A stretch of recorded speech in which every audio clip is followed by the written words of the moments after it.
Halo semua, kembali lagi bersama Cool Boots. Oke guys, ternyata jersey ini enak pasti pas dipakai.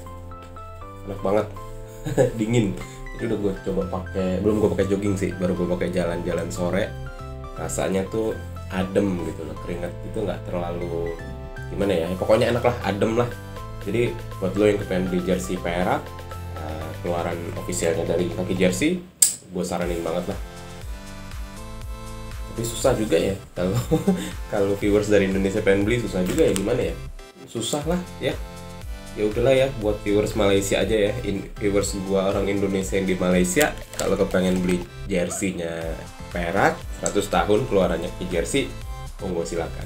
Yang di Indonesia sabar-sabar aja, tunggu sampai Kaki Jersey ada di Shopee, jadi lu bisa beli deh. Nah, sesuai dengan judul guys, gue mau ngobrolin masalah jersey lagi. Jersey-nya udah ada di atas meja. Jadi sesuai dengan judul ya, ini akhirnya gue beli juga jersey Inter Milan original season sebelumnya gitu ya. Tapi kan masih agak misterius di judul, gak gue sebutin jersey yang apa. Tapi yang penting gue udah dapet, finally gue beli jersey Inter Milan. Gue beli jersey ini dari akun Instagram, apa ya, lupa gua namanya apa, cuman lagi promo, lagi diskon banget, jadi gua putusin beli. Nanti gua taruh deh di deskripsi Instagram gua belinya dari mana. Nah, ada beberapa faktor ya kenapa jersey Inter Milan musim lalu nih ya itu layak diburu sama ya fans Inter Milan tentu, dan juga ya lo kalau kolektor jersey yang nggak mentingin ego lo, klub apa yang mau lo beli, cocok buat beli jersey Inter Milan. Ada dua faktor plus satu ya di belakang. Nah, gue sebutin aja langsung faktornya ya. Jadi yang pertama faktornya adalah perpisahan perpisahan Inter Milan dengan Pirelli setelah tahun 95 ya kan. Koreksi gue ya kalau ada diehard fansnya Inter, karena gue baru ngefans Inter baru beberapa tahun setelah 95 itu selesai dan nggak diperpanjang. Berarti setelah 25 tahun ya, 25 tahun Inter bersama Pirelli akhirnya ya melepas kerjasama mereka. Jadi bakalan jersey tahun lalu itu bakalan jadi jersey terakhir Inter dengan Pirelli di depan. Itu satu faktor pertama. Yang kedua adalah Inter Milan Scudetto guys tahun lalu setelah menunggu selama 11 tahun. Lo bayangin ya, terakhir juara 2010 ya, waktu mereka treble winner. Setelah itu menunggu selama 11 tahun, akhirnya mereka juara juga di tahun 2021 ya, 11 atau 10 ya gitu ya. Terus faktor plus satunya adalah kalau lu beli name setnya Eriksen gitu ya. Jadi Eriksen ini kemungkinan besar nggak akan lagi bermain untuk Inter. Mungkin mereka akan mutual agreement ya, pemutusan kontrak tanpa denda lah gitu ya. Ya mungkin nggak tahu juga ya kalau Inter mau kasih kompensasi atau segala macam, mungkin bisa lah. Tapi ini kan bukan faktor yang diinginkan oleh kedua belah pihak gitu loh. Jadi ya tergantung gimana kontraknya Eriksen gitu ya. Jadi kemungkinan besar Eriksen nggak akan main untuk Inter lagi musim depan. Jadi 2 plus 1 faktor. Nah, tapi apakah semua jersey Inter akan bernilai? Jawabannya menurut gue enggak. Karena kalau kayak gue ini, gue beli yang stadium ya, pokoknya bukan yang vapor gitu ya, bukan yang player kit. Itu mungkin kemungkinan besar kecil untuk dia bernilai lebih gitu ya. Tapi kalau lu beli yang vapor, yang edisi first grade-nya, top grade-nya, mungkin itu akan bernilai suatu saat nanti. Kalau yang gue beli ini ya mungkin enggak lah gitu ya, cuman that's fine. Yang penting gue punya jersey official yang dikeluarkan oleh Nike untuk Inter. Nah, sebelum kita masuk ya, kita bicara sejarah dulu lah ya, kenapa gue bisa suka sama klub ini gitu ya. Jadi kalau kita belajar sejarah jersey juga sedikit soal Inter ya, Inter Milan ini sendiri menjalin kerjasama dengan Pirelli tahun 95 ya, kita sebut ya. Dan di tahun itu Inter masih menggunakan aparel dari Umbro apa Ambro ya bacanya ya, pokoknya itulah ya. Jadi mereka masih kerjasama dengan Umbro sampai dengan tahun 98, 99. Nah itulah gimana momen gue ngefans sama Inter, karena di tahun yang sama Inter switch dari Umbro ke Nike, Inter juga sign kontrak Roberto Baggio dari Bologna. Gua secara pribadi sampai dengan Baggio pensiun, gua adalah penyuka pemain. Gua fansnya sama Baggio. No matter where Baggio play, gua support. Jadi lu bayangin ya, gua mulai tahu Baggio itu tahun Piala Dunia 94. Artinya ya walaupun gue masih bego lah gitu ya, masih ya gue yang gue tahu ya itu Baggio gitu ya. 94 dia masih di Juve. Setelah Piala Dunia dia baru dijual ke AC Milan. Ya gue baru mengenal lah itu ya. Juve nggak terlalu, tapi gue mengenal lah ketika dia pindah ke AC Milan tuh mulai agak-agak tahu karena udah mulai beranjak ngerti gitu ya. 95, 96, 96, 97. Baggio di AC Milan 2 musim. Dia Scudetto juga 1 musim di AC Milan. Lalu dia dilepas oleh AC Milan, dia pindah ke Bologna.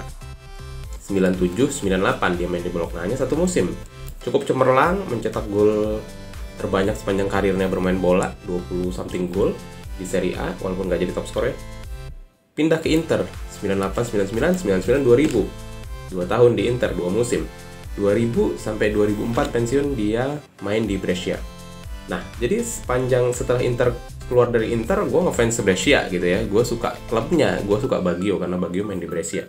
Setelah Baggio pensiun, ya kan, gak mungkin dong gue ngefans Brescia, ya kan. Gak mungkin gue jadi satu-satunya orang ya mungkin adalah di Indonesia ada yang ngefans juga sama Brescia, tapi Brescia itu sejak ditinggal Baggio ya makin menurun, walaupun ada beberapa pemain yang bagus lah, sampai akhirnya mereka ya balik lagi ke degradasi gitu kan. Ya tapi nggak masuk akal aja kalau misalkan gue ngefans sama Brescia, ya kan. Gue mendirikan Brescia Calcio fans club Indonesia misalkan gitu kan, kayak siapa yang bakal jadi member, gak ada gitu. Jadi gue mikir, wah ya klub yang gue dukung ya kalau Baggio pensiun ya. Terus gue mikir-mikir, oh sebelum main di Brescia Inter, ya udah deh gue ngefans Inter aja gitu. Jadi gue ngefans Inter, gue mulai nonton Inter setelah Baggio pensiun tuh ya 2006-an lah, waktu mereka Scudetto dan ya didukung mereka juga baru jadi Scudetto gitu kan. Jadi kayak pemain-pemainnya juga atraktif gitu ya. Ada zamannya Ibrahimovic, Patrick Vieira, terus Adriano gitu ya. Jadi kayak ya udahlah gue ngefans Inter aja. Nah, jadi itulah awal mula gue ngefans Inter. Gue sempat menyaksikan Inter waktu Baggio masuk ke Inter. Dulu masih di RCTI ya, Bung Rayana Jaka Surya ya. Terus ketika keluar dari Inter, gue nggak pernah menyaksikan partai Inter lagi. Gue menyaksikan partai Brescia. Gue baru nonton Inter lagi itu setelah musim 2004-2005 waktu Baggio pensiun. Gue baru nonton Inter lagi gitu ya. Oke, kita nggak ke Internya, kita balik lagi ke jersey. Gue mau kasih gambaran lah gitu ya, sejarah jersey-nya nih ya. Kita mulai dari waktu Pirelli aja ya. 95 mulai dari aparel Umbro sampai aparel Nike di tahun kemarin, musim kemarin, Inter itu selalu dominan baju home-nya adalah hitam biru gitu ya, dengan garis vertikal. Komposisinya sih ya kurang lebih aja lah ya, biru sama hitamnya itu kurang lebih sama jumlahnya. Cuman ada satu musim di tahun 2014 ya kalau nggak salah, nanti gue akan tampilkan gambarnya. Itu mereka pakai baju dengan base-nya hitam dengan garis vertikal biru kecil tipis-tipis aja, walaupun itu cuma semusim, terus di replace sama mereka.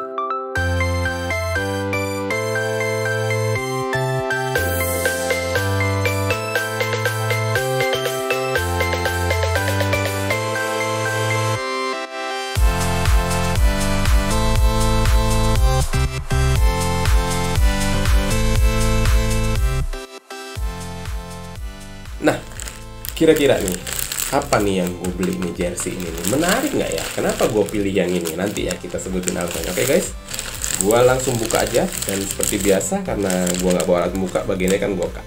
Oke guys, wow, Bismillahirrahmanirrahim. Jersey third Inter Milan musim lalu. Nggak sabar, coba gue buka dulu ya. Kita lihat.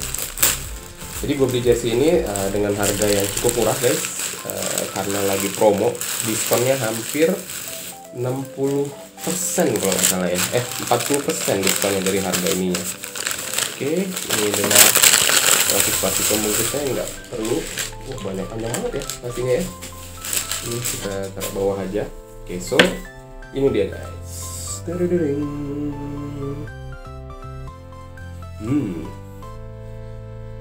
Oke, sebelum kita ke bahas jersinya Nike ya, ini pertama kali gue punya jersey Nike yang asli gitu ya, jersey bola Nike yang asli. Sebelumnya gue belum pernah punya, ini pengalaman gue pertama terus terang. Jadi kenapa gue pilih jersey third ini? Karena menurut gue sejujurnya jersey third ini cukup menarik ya, dan belum tentu udah hampir apa ya, tiap musim jersey thirdnya ini yang selalu bisa dibilang hampir pasti berubah lah kalau jersey home dan away. Bahkan sempat ada beberapa musim yang Inter nggak ada jersey third gitu ya, belum ya karena belum common kali dulu ya. Jadi kayak beberapa musim, beberapa tahun belakangan lah ya, mungkin 5-6 tahun belakangan itu kayak cuman home dan away gitu, dan dominasinya adalah hitam biru untuk jersey home dan putih untuk jersey away, atau pernah juga kuning gitu ya. Jersey yang dengan garis horizontal begini itu seingat gue ya, koreksi, itu keluar nggak sering. Pertama kali keluar jersey yang mirip banget dengan ini adalah tahun 97-98 ya, waktu itu ikonik Ronaldo.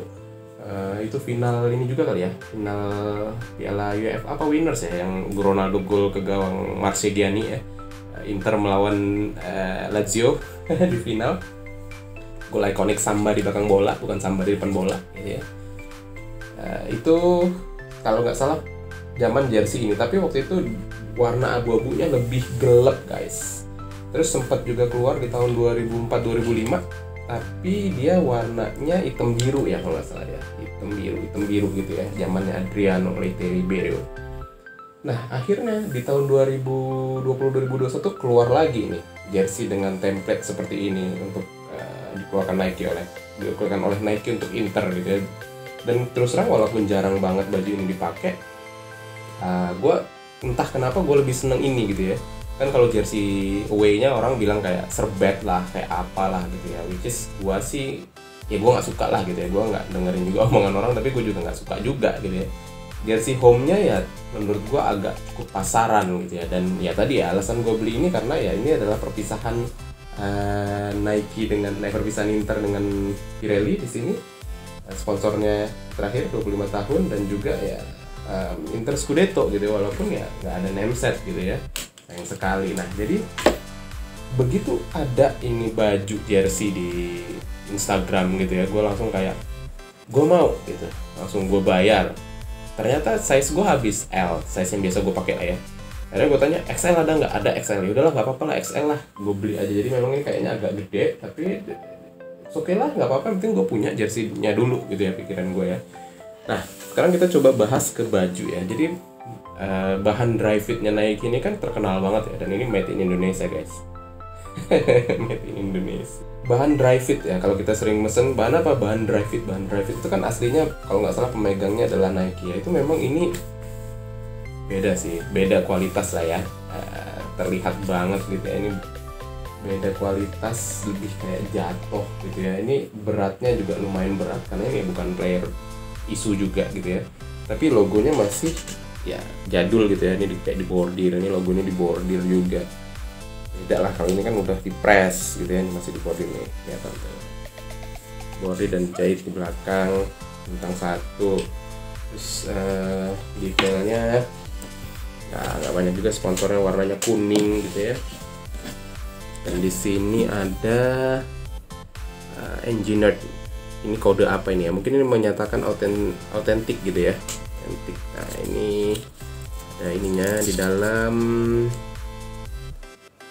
Boleh pakai mesin wash separately. Softener remove immediately. Do not allow. Ini petunjuk cuci. Terus ini ada tagnya. Di tagnya ini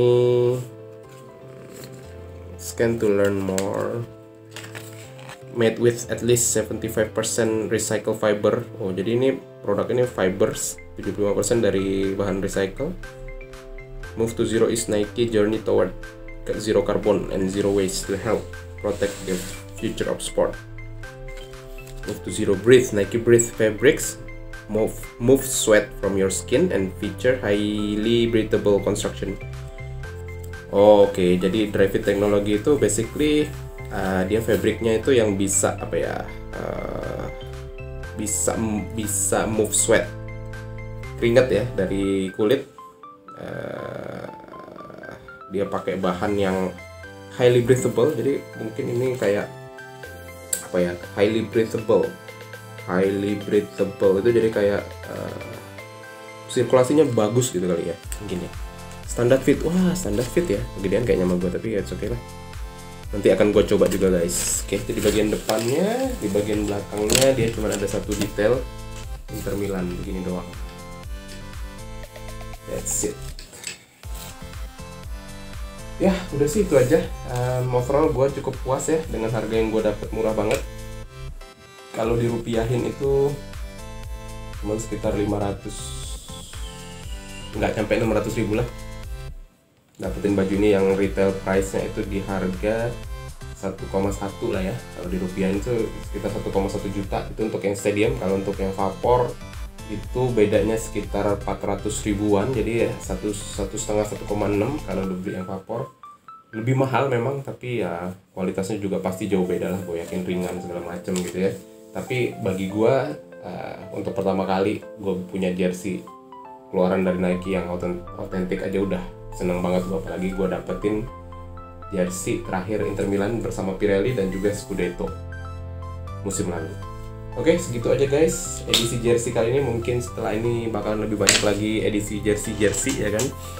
Setelah ini mungkin gue mau balik ke lokalan Malaysia lagi. Gue juga lagi cari opportunity, bisa nggak gue beli jersey lokalan Indonesia. Gue lagi cari toko yang terpercaya yang jual gitu ya, karena kalau gue beli di Shopee gitu takutnya nggak ori gitu ya. Jadi gue lagi coba-coba lagi cari, mudah-mudahan ada toko lokal kita yang terpercaya di Indonesia yang jualan di Shopee Malaysia, jadi gue bisa coba beli. Kalau lo suka dengan video seperti ini, dan ya mungkin lo akan terpaksa suka atau lo akan meninggalkan gue, karena ya lo udah denger lah ya, sebelum video ini tayang gue ada video unboxing sepatu terakhir Golden Boots selama masa lockdown ini. Jadi gue memutuskan untuk stop aktivitas gue beli-membeli, karena ya nggak bisa gue pakai juga untuk apa gitu ya. Kalau cuma unboxing nggak bisa dipakai, sayang juga gitu loh. Terus kalau lo belum subscribe, lo pengen subscribe, monggo silakan. Mudah-mudahan masih ada konten-konten menarik lah dari gue ke depannya. Mudah-mudahan bermanfaat untuk kalian. Golden Boots pamit.